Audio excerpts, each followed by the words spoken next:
Thank you very much.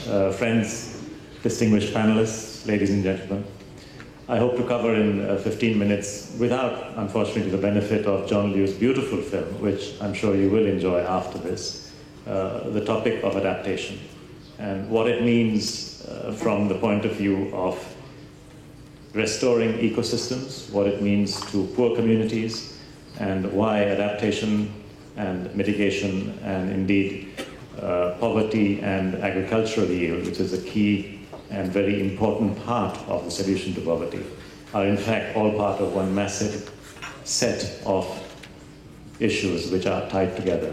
And landscapes are actually exactly where these issues are. We keep focusing on, as we should, REDD+ from a forestry perspective, but also we must recognize that REDD+ is actually part of a terrestrial carbon understanding of the way carbon is stored and managed by ecosystems. And that it is not only forests, but in fact neighboring ecosystems, including agricultural ecosystems, which are part of the landscape. So this really is the topic of my talk today. Now, can I just request the gentleman at the back to put on my slides, and I'd indicate to you, if there is a means, a remote which I can use, that would be easy. Otherwise, I'll have to indicate to you how to move them. Excuse me, is there a remote? Okay, thanks.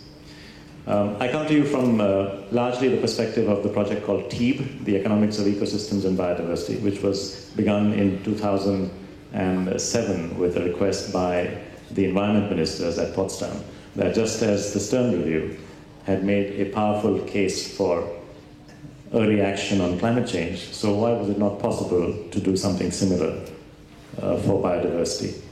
And the answer is that yes, it was possible, and that was the genesis of the TEEB project. In the early part of 2008, we produced an interim report which effectively sized the problem of the losses of ecosystems and biodiversity and demonstrated that human welfare was the essence of these impacts, and loss of human welfare was actually the big problem. And shortly thereafter, and in preparation for the climate conference, the previous climate conference in Copenhagen in 2009, we further wrote about the links between climate and biodiversity loss, and at that point talked about adaptation quite extensively. So I hope to draw these trends in for you today. And of course, though some of you may have come to Nagoya, and you would remember the launch of our synthesis report, which is a summary of all the work that has been done on TEEB. The first point I'd like to make is the whole issue of ecosystem services as a significant element of the livelihoods of the poor. Now, by ecosystem services, we include aspects of forest services such as flood prevention, drought control, the flow of nutrients and fresh water from the fields, from the forest to the aquifers to the fields of poor farmers. All of these are outside markets. These are not services which are even estimated, and certainly they are not priced, and they certainly don't trade in any markets. So they are referred to as externalities. And the estimates that the TEEB project put together for the size of ecosystem services, which are therefore missing from the calculus of national accounts, was between 10 and 20% in the countries that we examined. I'm delighted that on our panel we have Inger Andersen from the World Bank, and the World Bank has recently announced a project which will lead the way in terms of enabling countries to start disclosing the size of their ecological capital, their natural capital in national accounts. But one of the consequences of that would be to make visible these invisible ecosystem services. But having said that, 10%, 16%, 20% is not huge. It's not, GDP accounts themselves are estimates, so we know that they are plus minus a few percentage points. So if you're missing a few more percentage points, is that a problem? On the face of it, it's not, but when you ask the question differently, which is, to whom did these benefits flow? If nutrients and fresh water do not reach the fields, who suffers? Well, guess what? It's the poor farmer. If you cannot go into the forest to harvest fuel wood, who can't cook? Guess what? It's the poor farmer's wife. If you do not have rich forests and there is not enough leaf litter, who suffers? Well, it's the poor pastoralist who suffers, whose cows and goats cannot go into the forest to eat and feed off leaf litter. So the more you interrogate the problem and try and find out who suffers from the loss of ecosystem services, the answer is the poor farmer, the poor pastoralists. In other words, to say that missing ecosystem services are just 10-20% of GDP is actually a misleading statement. We are using the wrong numerator and the wrong denominator. What we should be really asking is, to the 99 or 100 million people in Indonesia, or the 350 million people in India, or the 20 million tribals and forest dwellers in Brazil, to them, the poor, what were ecosystem services as a fraction of their livelihood incomes? And when you work out those calculations, then the answers are surprisingly different. We are talking not about 10 to 20%, we are talking more like 45 to 90% of the livelihoods of the poor. So that is the first and perhaps most important message that I would like to leave with you, is the sheer size of ecosystem services as a fraction of the livelihoods of poor communities. This is something that you would all have experience of, or have suspected, or have intuitively understood. I don't doubt that for a minute. And I think what we have from our side is to bring you economic evidence that this is indeed the case.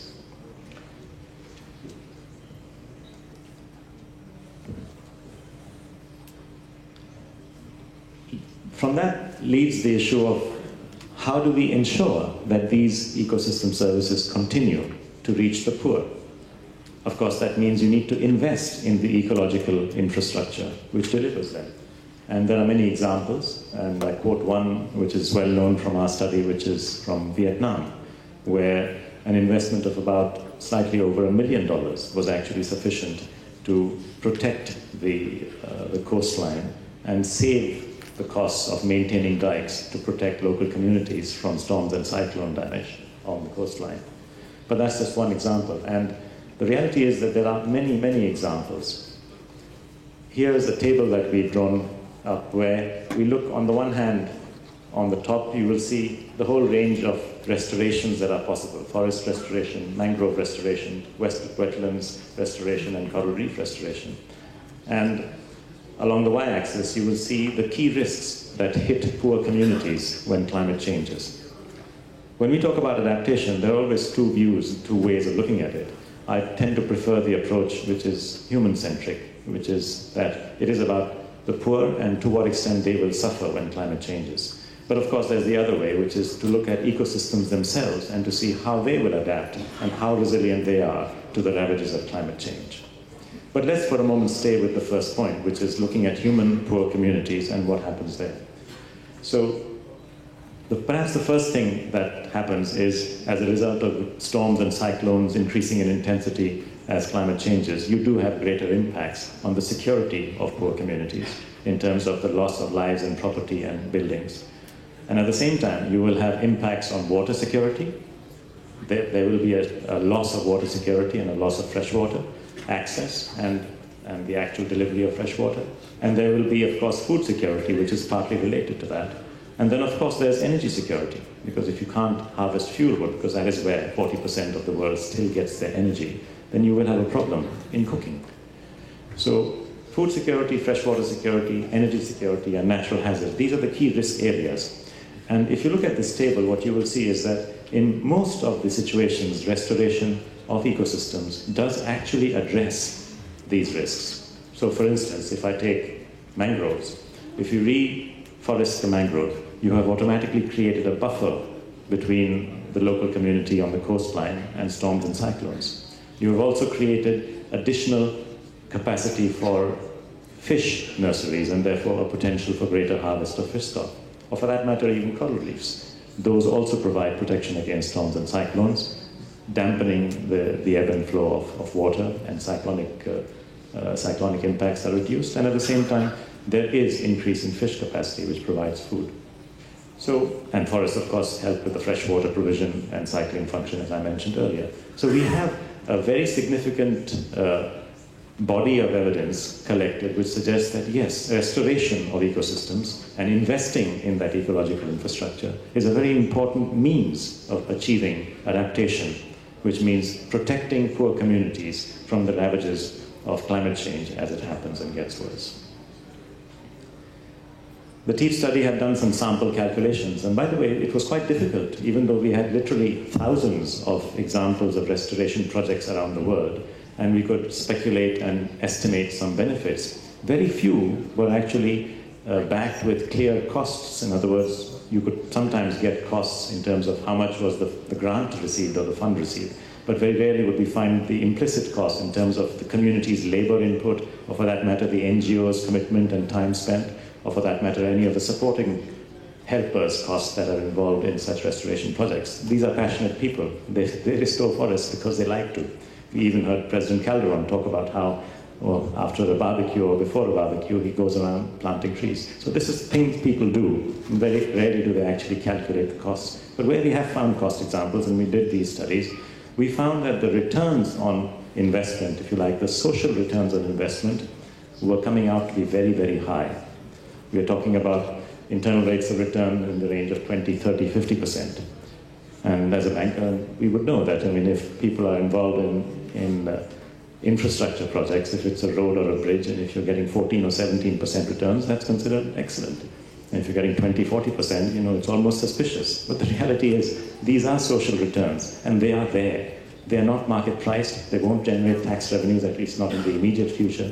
But if we persist and we continue with this thinking, we can ensure well-being for the poor, and we can therefore ensure a better platform for them to be taken up the curve of education and health, which enables them to become income earners. So this is not about losing tax revenues. This is about recognizing future tax revenues. And therefore, it is a question of time. It's not a question of yes and no. Will this generate tax revenues or not? It's a question of when it will generate tax revenues. Well, you can always discount these back to the present.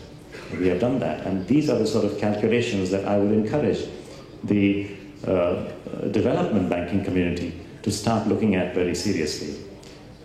I would be the first person to point out that it is very difficult to get the data and the information that you need for these calculations. Well, then exactly that is where we should invest our time and energy. We should put in money to find out more, to help those involved in restoration to start capturing their costs and do the research that is needed to start calculating the benefits. As we do that, and these are just a few examples that we have taken, we will get a rich data set which helps us make the right decisions. A broader topic which moves away from just ecosystem restoration is that of agricultural yield. And in addition to ensuring that ecosystems maintain their resilience and that ecosystems provide benefits to the poor, we need to also look at agriculture, because it is not widely known that of the 525 million farms around the world, almost 400 million are less than 2 hectares in size, which means they're basically subsistence farms. It is not widely known that these 400 million farms actually occupy 60% of the arable land space that is used for farming. So once again, they're very significant in terms of yield. And because it is the poor who are largely farming in these farms, it is vital for their future that we look at ways of enhancing yield. Is this possible? Yes. Does it need extensive investment in pesticides and fertilizers and chemical pesticides and fertilizers? No. A study was done a few years back which demonstrated across a whole range of farms, almost 12 million of them, covered by some 286 odd development projects, that the yield increased by using ecologically friendly methods, simple techniques such as growing in situ grass and forests in order to improve biomass, or such as recycling the fresh water in farms, or such as reusing farm manure, simple techniques, or such as alternative cropping and using different species to avoid some of the risks of losses of disease-related losses. These simple techniques were sufficient to generate an increase in yield of almost 80%, 80%. So when people keep asking me, well, how will we feed 9 billion people in 2050, my first response is, well, firstly, we waste almost 50% of the food that we make. And secondly, we can actually increase yield to the poor people to whom it matters by applying techniques which are ecologically friendly farming.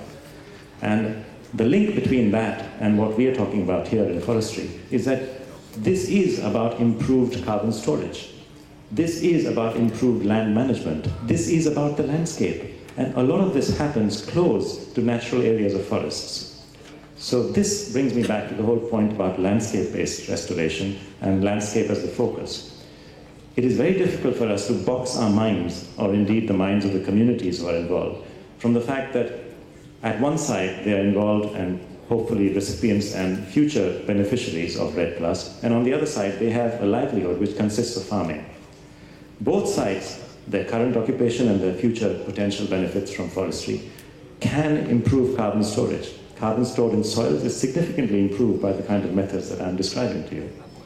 And yet, this is not something that every government in the world is spending a lot of time, energy, or money trying to explain to subsistence farmers, nor assisting them through programs to achieve it. Perhaps an element of re-education, perhaps an element of going back a few decades or even centuries is required here. Perhaps the tribal wisdom that is there in community-based farming should be rethought, and the value of that should be re-examined. And we should not be as one-sided, perhaps, in our analytics of agriculture as perhaps we have been. So, coming back to the question of agriculture and its importance to the poor communities and of ecosystem services and their value to the poor, I think that I can leave you with a message of hope that it is possible to move forward in a positive way.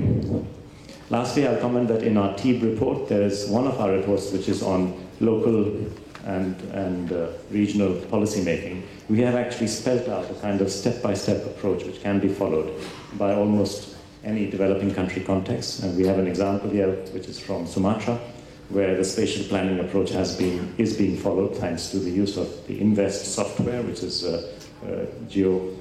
is based on the satellite imagery.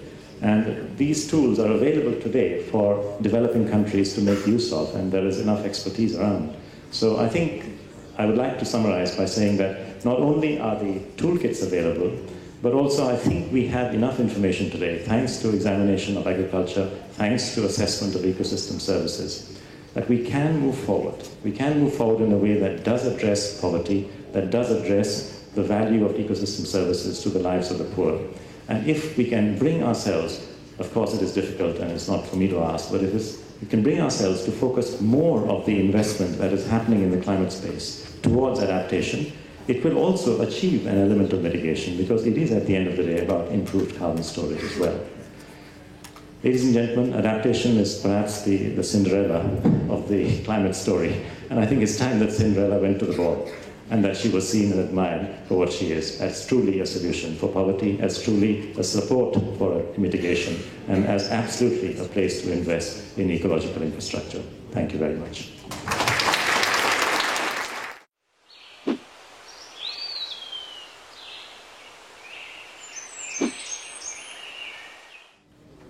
Well, thank you very much, and I think, Dr. Campos, you were the only one who didn't get introduced, so we should really express our thanks to you as well for moderating and hosting us today. It's a real pleasure to be here.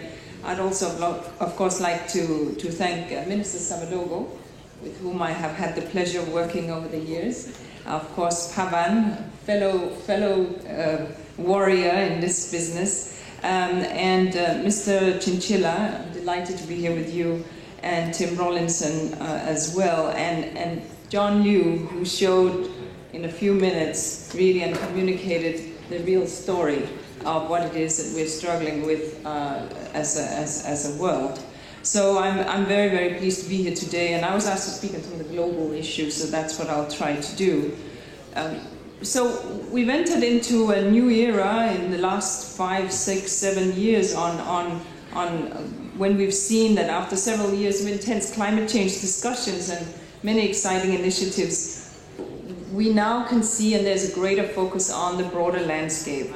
And there's time to focus not just on the high forest, as I think we saw in the film also, but also of a more integrated approach. And indeed, that was what Dr. Nebstedt said this morning in the opening plenary. And in that context, it's worthwhile reflecting that REDD has come a long way since the concept was first debated in Bali only a few short years ago in 2007. Because I think we have come to see that we need to talk about how we integrate this, and to understand that we have to have a better sense of the drivers of deforestation. How have they evolved? What are they? And I think the film showed this brilliantly, so that we can really get to all these avenues that are leading to that degradation. And many voices are telling us that just putting up fences to conserve the last pristine forests and focusing solely on these as carbon storage places is just not going to work. And so what we really need to do is we need to restore the degraded landscapes. We need to promote sustainable practices. We need to rebuild the stocks through reforestation and land rehabilitation efforts. And we need to work through and with the very communities that live in the forest and live off the forests. So these are the 4 things we need to do. If we fail to do this otherwise, the pressure that we are going to be putting on these ecosystems will just continue to increase and lead to greater depletion. But, and I think the film showed this brilliantly, and also Pavan's work, success is really possible. This is not mission impossible. Looking at, we saw those pictures from the Loess Plateau, and seeing that how this can be, with a concerted effort, rehabilitated. These are the kind of success stories we need to see. And so far, measurements from WRI and others show that 1 billion hectares of lost degraded forest and rural landscapes, that's greater than the whole area of China, could be restored, could be rehabilitated through targeted interventions. This is doable. But if those areas are to be restored, then we would help deliver what we discussed yesterday in the Agriculture Day, the triple win. We need to make sure that we not only deal with, first of all, we need to deal with rural livelihoods and safety nets for the very people who live in these areas. We need to increase food security, that is very clear. And then while doing this, getting this double whammy or triple whammy of climate change adaptation and mitigation benefits and taking the pressure off pristine forests. So for the World Bank and many of our partners who work with us in the bilateral, multilateral and NGO field, for us, our focus is development, therefore our focus is people, and the landscapes where the intersect between landscapes and people. And so efforts to reduce deforestation, to lower emission from the forest sectors must not pit people against trees. That's not the way to go. This has to be an integrated package, and if we pitch one people against their environment, obviously we're fighting a losing battle. So developing countries account for about 20% of global forest products traded internationally. So we know this is an important sector that cannot be ignored. Forest goods and products, if traded sustainably, managed sustainably, with all the caveats that I just outlined, have an enormous potential to replace non-renewable fossil fuels for sources of energy, materials, etc., etc.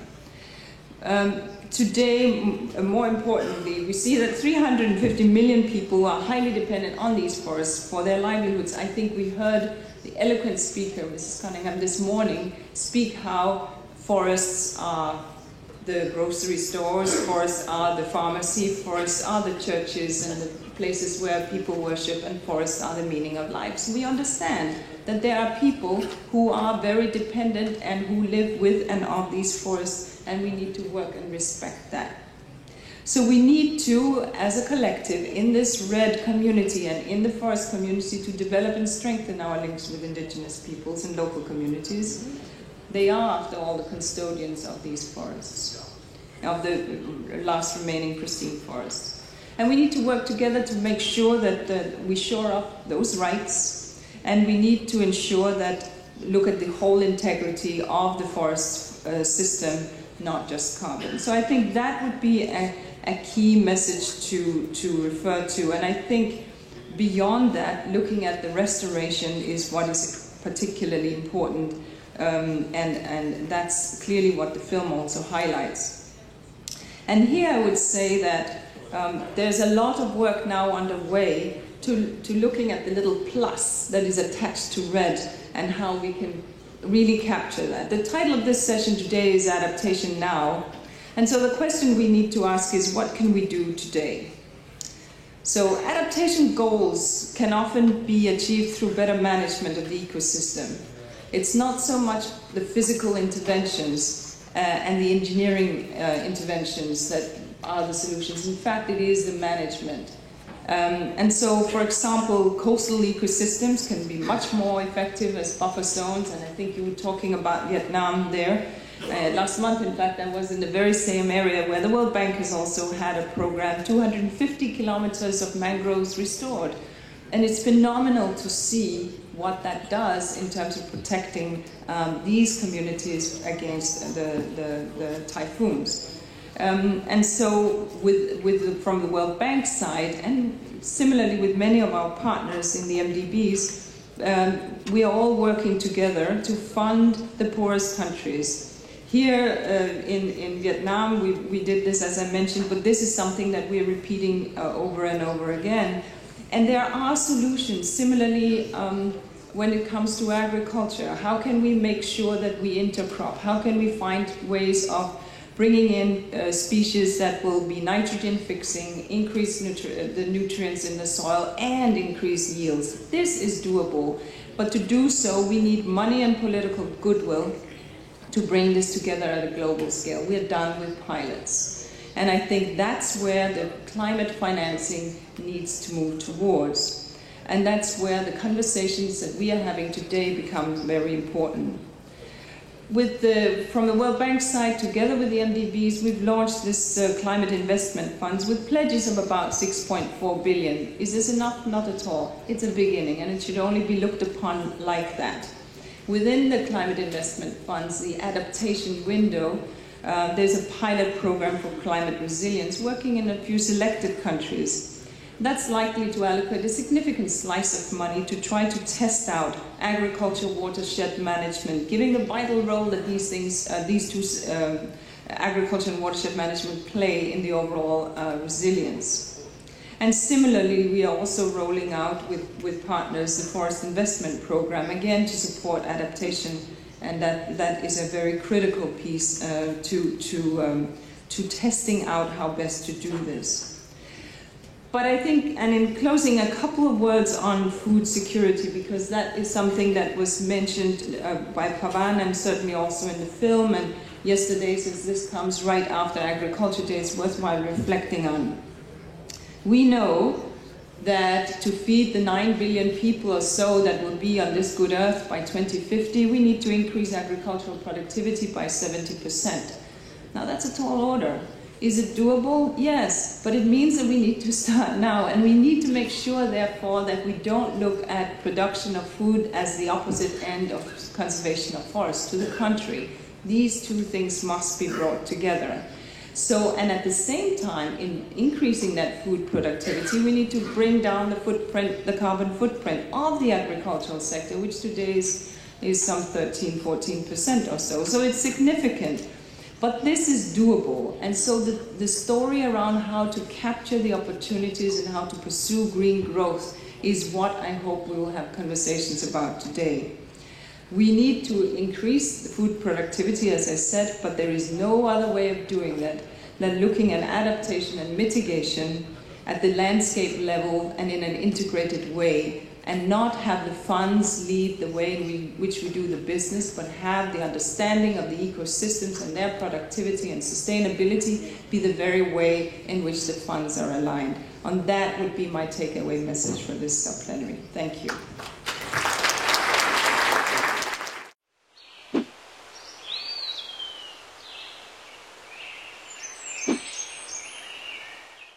Merci.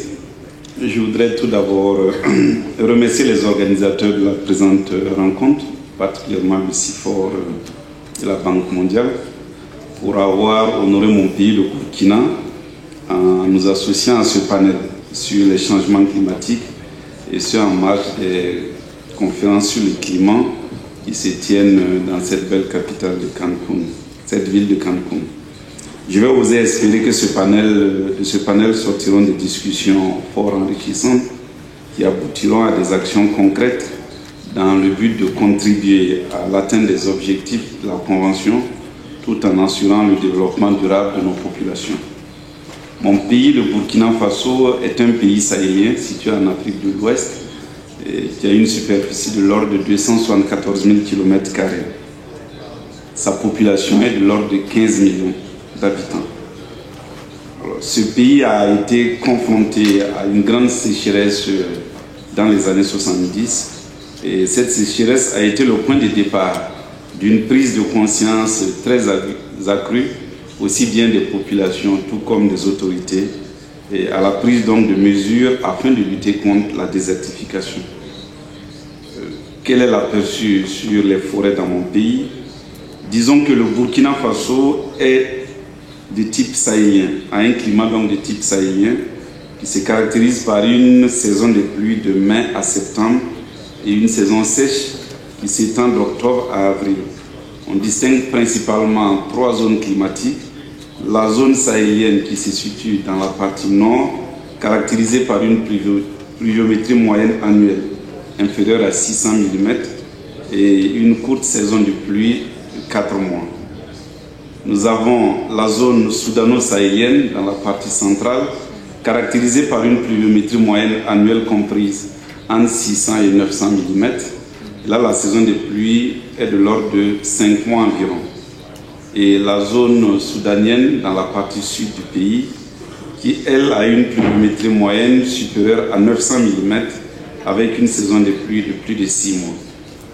La distribution de la végétation correspond également à 3 grands types. Nous avons des steppes qui constituent la végétation d'ensemble du domaine sahélien, donc dans la partie supérieure. Le domaine soudanien qui constitue la zone d'extension des savanes et le secteur nord-soudanien où la végétation présente l'allure de paysage agricole. La forêt joue un rôle essentiel dans le maintien de la reconstitution de la fertilité des sols et donc des terres agricoles.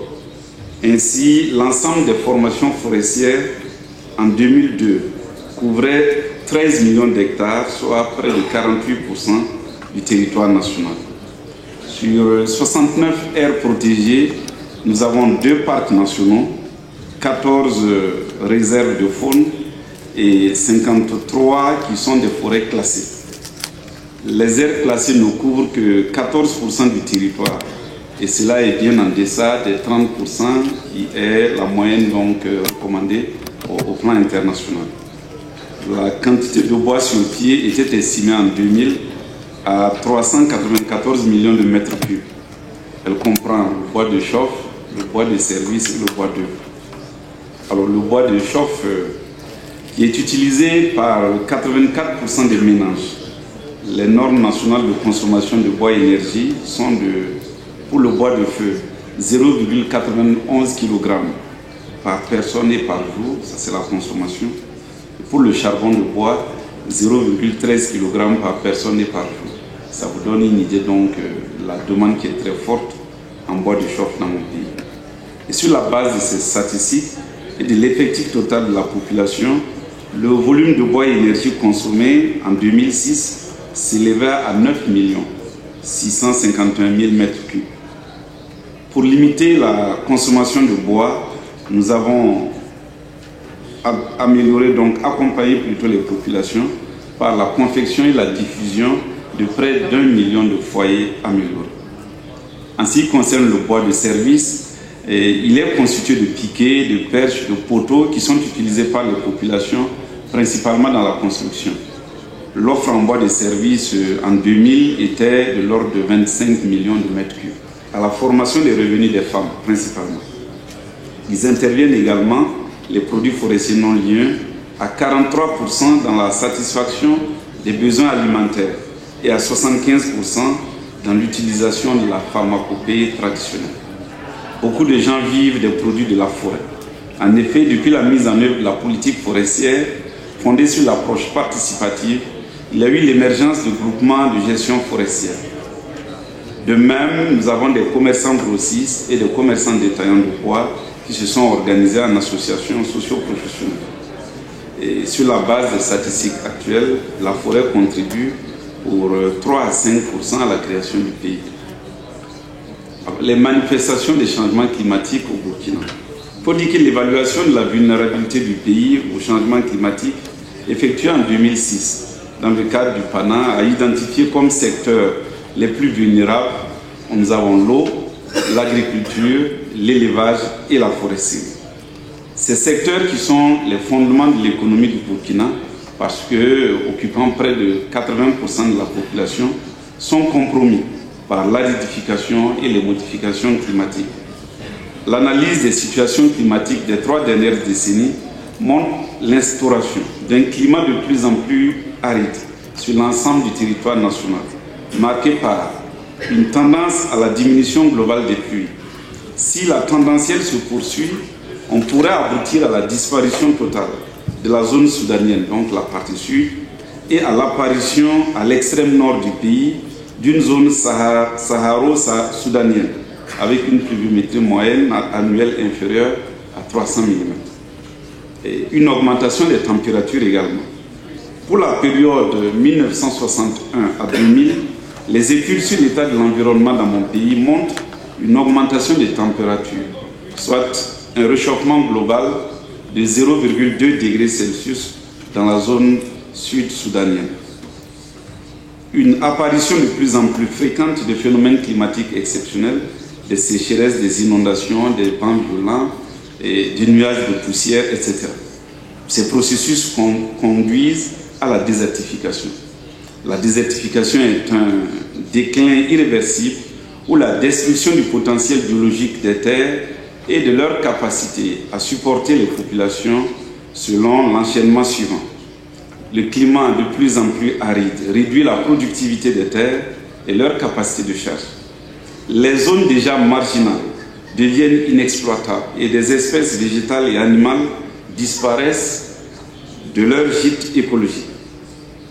Nous avons une étude qui a été réalisée en 2010 qui montre comme conclusion qu'en matière de dégradation des sols et la désertification, les modifications de la végétation et la dégradation des sols ont des effets sur le climat.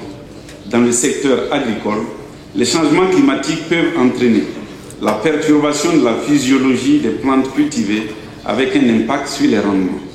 Dans le domaine de l'élevage, l'augmentation de la température et la baisse de la pluviométrie se traduiront par une baisse et une réduction des pâturages qui pourraient avoir un impact sur la productivité animale.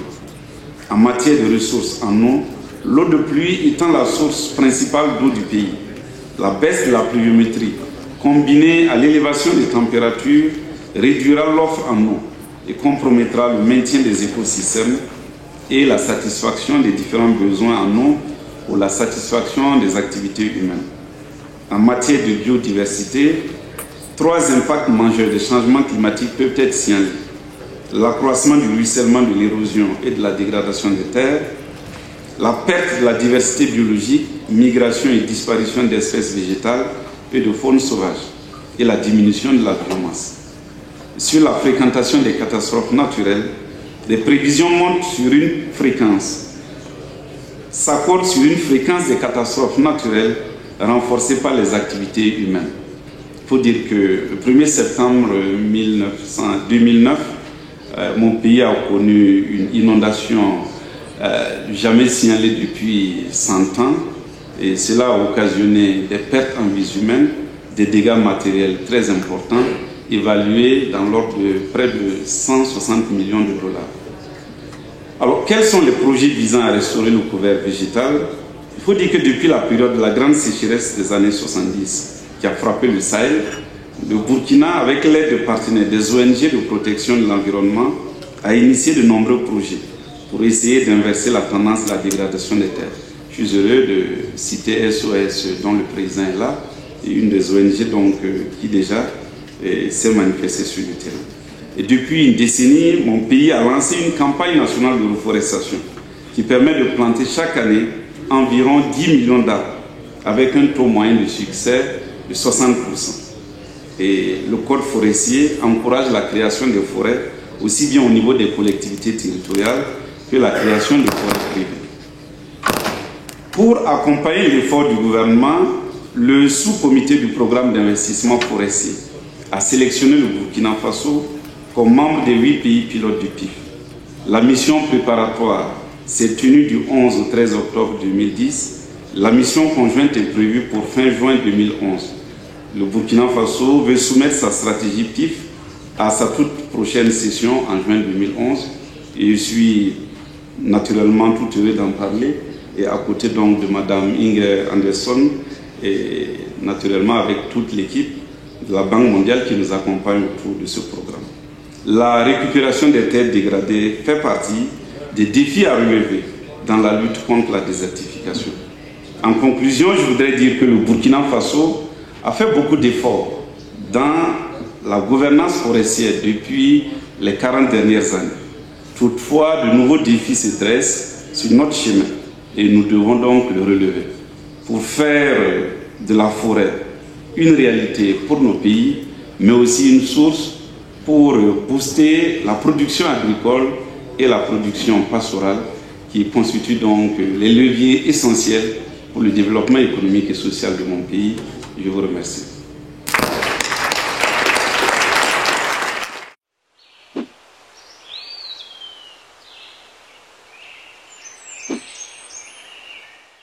Buenas tardes a los compañeros de la mesa principal y a todas las compañeras y compañeros que nos encuentran acompañando en el salón. Yo creo que todos los que me han antecedido y la misma película refleja muy claro que sí hay esperanza en el tema de adaptación y mitigación. Y nosotros creemos a nivel de Mesoamérica que hay que trabajar en 3 puntos de partida bastante claros, que las acciones de adaptación y mitigación desde los territorios tienen que abordarse integralmente. No podemos hablar de mitigar, separar estas acciones. Así que hay que tener eso muy claro, porque el bosque, el árbol, la agricultura integrada, todo va de la mano y no podemos separar adaptación de la mitigación. Porque en nuestras comunidades es muy claro de que el bosque y los ecosistemas que ellas han estado protegiendo se usan de una manera colectiva. El otro punto que debemos aportar es que se debe abordar los ecosistemas de una forma integral. El ecosistema se tiene que abordar de una forma integral y entender que son estrategias de gestión de nivel de grandes paisajes, y que al abordar estas estrategias conjuntamente es que podamos recuperar zonas y adaptarnos y mitigarnos ante la situación. Los bosques tropicales, los mangles y los sistemas costeros dentro de los sistemas, también tenemos que entender que dentro de estos sistemas y estos ecosistemas hay comunidades locales que han vivido y que conviven con estos ecosistemas y que lo han visto como un sistema único. No podemos decir que lo han visto separado, sino que han convivido con un sistema único. Y el tercer punto es que los sistemas naturales de Mesoamérica están habitados, inclusive existen actualmente, porque en ellos hay comunidades indígenas y campesinas que han conservado y los han manejado sosteniblemente. Por lo tanto, para la región mesoamericana, los ecosistemas tienen a gente adentro, viven con la gente, y yo creo que, como decía el señor de la película, si sembramos árboles, ¿de qué vamos a comer? Es lo que tenemos que entender del manejo integrado de esos ecosistemas. También hemos visto en lecciones aprendidas que cuando los estados han trasladado las responsabilidades de la gestión de los bosques a las comunidades, no solo se conservan mejor, sino que inclusive estas comunidades, a partir del buen manejo que le dan, han aumentado la regeneración natural y han recuperado áreas. Están conservando sus cuencas, están buscando sistemas productivos bajos en una agricultura muy amigable, de bajo impacto, porque ya se está avanzando en esa conciencia. Ponemos ejemplos como el caso mexicano, que ha avanzado la forestería comunitaria, que hay un referente para toda Mesoamérica de la forestería comunitaria y aportes significativos y que han servido de modelos para trasladar estas experiencias a modelos como en Guatemala, en Honduras, donde se refleja esta realidad, donde ha habido la voluntad política, como lo decía el señor ministro que habló anterior que mí, el tema, requerimos de voluntad política para que los estados trasladen esas responsabilidades del manejo y le den esos derechos a las comunidades y reconozcan esos derechos a las comunidades. Cuando los bosques se hacen parte de las estrategias de los medios de vida de las comunidades los cuidan, son sus mejores guardianes y van a luchar por esos ecosistemas y por mantener estos ecosistemas. Cuando la gestión territorial es basada en normas y usos y costumbres respaldadas por las autoridades de los pueblos indígenas, los bosques se conserva la cultura, y asimismo estas experiencias como la del Congreso General Cuna, por ejemplo en Panamá, que por una decisión propia hace su propia área protegida, antes que inclusive el ANAM, la Autoridad del Ambiente, llegara a declarar áreas protegidas. Ya el Congreso General Cuna tenía su propia área protegida. O sea, existe esa conciencia, la gente puede hacer eso. Yo creo que el reconocer que la gente, lo que hay que darles la oportunidad, hay que darle la oportunidad que ellos desarrollen y hay que darle la credibilidad a la gente. Pero esto requiere de dos factores importantísimos que yo creo que ya se ha venido hablando, que es el tema de voluntad política y voluntad de mecanismos financieros novedosos que ayuden a generar alternativas de sostenibilidad socioeconómica en los territorios.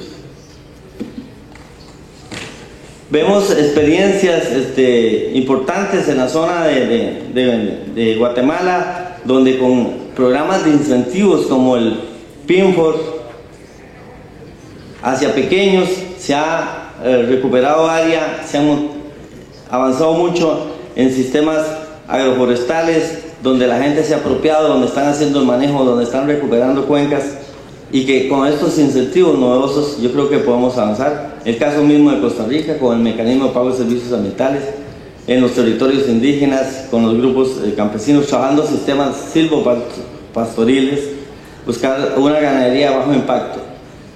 Vemos que hay alternativas que pueden ayudar a todo esto. Pero algo muy importante es el tema de las estrategias de adaptación y mitigación. Tendrán éxito si tienen un enfoque local, territorial, asociado con los sectores concretos de esas comunidades, que son los pueblos indígenas y las comunidades forestales. Una estrategia de adaptación y mitigación tiene que reconocer el papel que están realizando los pueblos indígenas y las comunidades forestales, y que se tiene que garantizar un factor muy importante: los derechos de la gobernanza de los territorios, para que estos sientan los derechos y cuidan más sus tierras y puedan buscar mejores alternativas de vida. Si logramos en Mesoamérica que los pueblos que custodian hoy día 50 millones de hectáreas del reservorio comunitario mesoamericano, a través de sus estrategias de conservación, donde las comunidades están trabajando por recuperar y ampliar y búsqueda de alternativas socioproductivas, yo creo que podemos avanzar hacia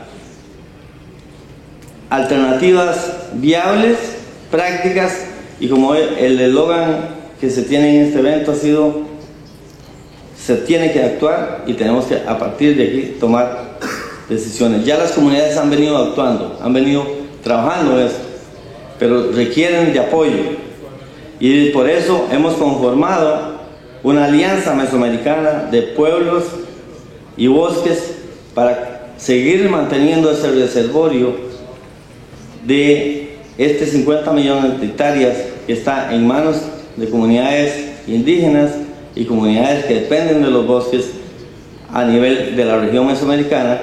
Y hemos tratado y hemos lanzado en un side event que tuvimos el día 30 una estrategia que se llama Mesocarbón, que es una estrategia para reconocer ese carbón, ese reservorio de carbón comunitario que tiene la región y cómo aumentamos más el manejo sostenible de estos bosques. Tenemos que trabajar fuertemente hacia apoyar más el manejo sostenible de estos bosques, entender que la gente está en los bosques, que dependemos de eso y que a la vez podemos hacer adaptación y podemos generar actividades socioeconómicas que nos permitan también mitigar el tema de la pobreza. Sin la participación activa de las comunidades indígenas y campesinas, ningún programa de adaptación y mitigación va a tener éxito, y yo creo que en ninguna parte del mundo. Agradezco el espacio al CIFOR, al Banco Mundial y a los organizadores para poder dar este mensaje en nombre de comunidades y pueblos que están trabajando por hacer una estrategia de conservación fuerte a nivel comunitario, pero que esta estrategia lleva adaptación y mitigación de la mano como un todo y como un gran esfuerzo para la región mesoamericana. Gracias.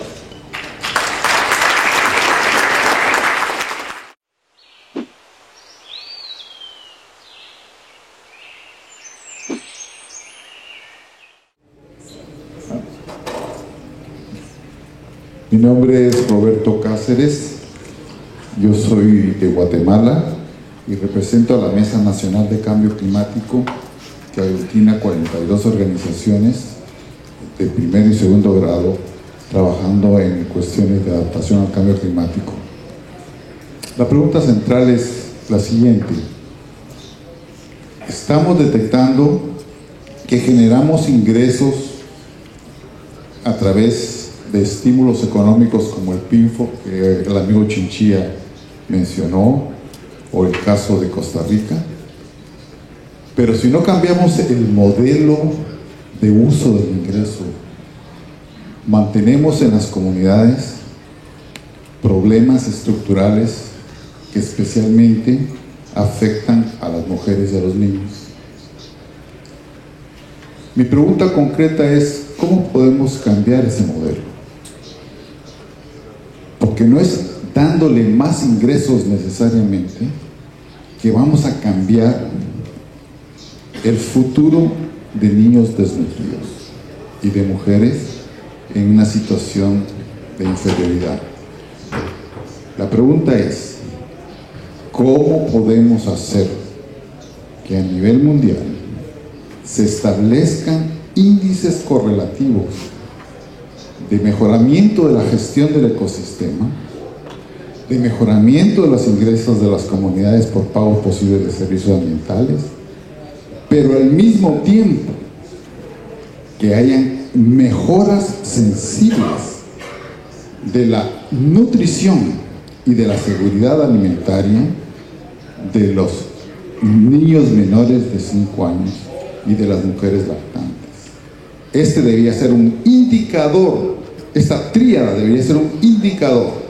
No es suficiente con tener mayor cobertura, no es suficiente con tener mejor calidad del bosque, tiene que haber efectivamente una mayor seguridad alimentaria de las poblaciones infantiles y de mujeres en esas comunidades. Gracias.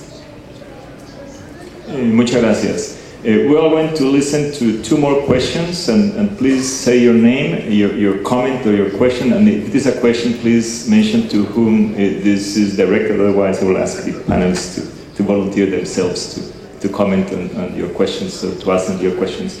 The second participant, okay, please go on.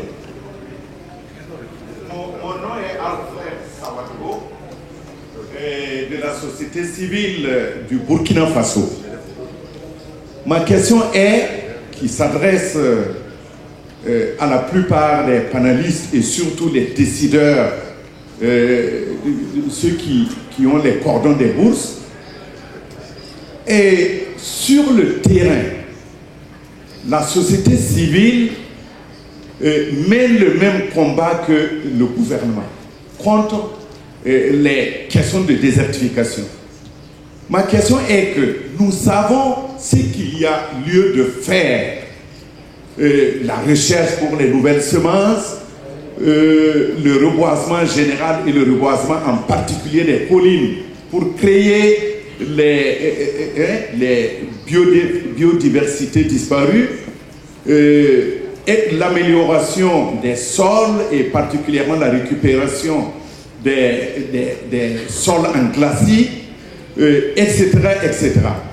Alors, mais quand nous venons à de telles rencontres, nous formulons toujours l'espoir que les ressources vont pouvoir suivre sur le terrain pour que nous puissions faire le travail aux côtés donc des producteurs dont nous devons renforcer les capacités pour maîtriser les nouvelles technologies. Malheureusement, à chaque grande conférence, nos espoirs s'estompent devant les non-conclusions donc des accords et donc les ressources ne suivent pas. Alors, qu'est-ce qui se passe avec ça? Quand nous constatons que des gens extrêmement intelligents, des gens qui ont le pouvoir de décider, un président par exemple du Mexique qui vient donner le témoignage de son engagement et pourtant au niveau des accords, c'est toujours, il faut reporter ça à non, là ça ne va pas du tout. Pourquoi c'est comme ça? Voilà ma question. Thank you very much. We're going to listen to another participant before we go to our voting session. Please, I saw that there is a participant over there. Juan Carlos Ocampo, de Nicaragua, Misquito. Mi pregunta es, mi inquietud es primero, yo siento que este tipo, lo que tenemos son conflictos de intereses, el interés de la conservación, el interés de la producción y otro tipo de intereses, el interés meramente económico. Por ejemplo, en mi país, en Nicaragua, por un lado el MACFOR a través del programa Hambre Cero otorga ganado a muchas comunidades y por otro lado el INAFOR en esas mismas comunidades está implementando actividades para detener la deforestación. Entonces en una misma área se encuentran esos dos conflictos y dentro de las comunidades también hay gente que quiere ganado y hay gente que quiere conservar. Entonces, ¿cómo, por ejemplo, cuando se discute en este tipo de eventos a nivel internacional, cómo se logra hacer conciliación en este tipo de conflictos de intereses? Esa es una de mis inquietudes. La otra es, si hablamos de los objetivos del milenio y por otro lado aquí estamos hablando pues del cambio climático, que también la conservación del medio ambiente es uno de esos objetivos. Tenemos por un lado la pobreza, tenemos por otro lado el enfoque de género, cómo también pues se hace la vinculación dentro de estrategias integrales, holísticas, de este tipo de objetivos, porque aquí no estamos cierta parte de los actores, pero también hay otros actores que están en los países, en sus organizaciones, en agencias trabajando, que tienen que ver con esos otros objetivos. Entonces, como al final entre todos pues nos ponemos de acuerdo para empujar el barco en un mismo camino. Thank you very much. And since we have to finish soon and we still have a voting session to go, I will ask the panelists if you want to address the comments and questions made by the participants. Who would like to go first?